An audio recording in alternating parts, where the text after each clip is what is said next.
রিজওয়ানের 50, পাকিস্তান দ্বিতীয় ইনিংস, 70 ওভারে 253 বিভাজন 5। জয়ের জন্য 184 রান চাই পাকিস্তান।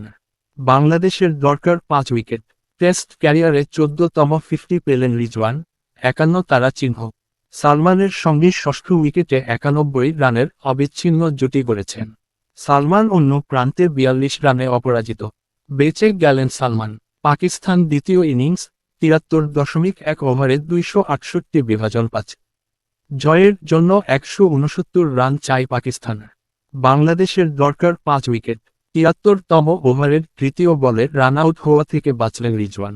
মুশফিকের থ্রো সরাসরি স্ট্যাম্প ভাঙলেও টিভি রিপ্লেতে দেখা গেল নিরাপদেই ক্রিজে পৌঁছেছেন সালমান। আর 1 সেকেন্ড আগে স্ট্যাম্প ভাঙলেই আউট হতো।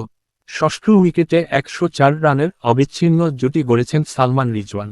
সালমান 50 রানে অপরাজিত, রিজওয়ান 58 রানে। পুরনো বলে বল করবেন শরীফুল। বাংলাদেশ এখন চাইলেই নতুন বল নিতে পারবে। একটু আগে চতুর্থ আম্পায়ার মাসুদুর রহমান এসে বল দিয়ে গেছেন মাঠের আম্পায়ার রিচার্ড কেটেলবরোর কাছে। কিন্তু শরীফুল পুরনো বলেই বল করবেন। আম্পায়ারের সঙ্গে কথা বলতে দেখা গেল অধিনায়ক নাজমুলকে। আরও কিছুক্ষণ পুরনো বলে বোলিং চালিয়ে যেতে চায় বাংলাদেশ। 71 রানে ফিরলেন সালমান। পাকিস্তান দ্বিতীয় ইনিংস, 82 ওভারে 296 বিভাজন 6। জয়ের জন্য 141 রান চাই পাকিস্তান। বাংলাদেশের দরকার 4 উইকেট। নতুন বলে 134 রানের জুটি ভাঙলেন তাইজুল।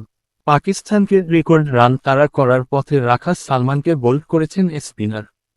ফেরার আগে সালমান খেলেছেন 71 রানের ইনিংস।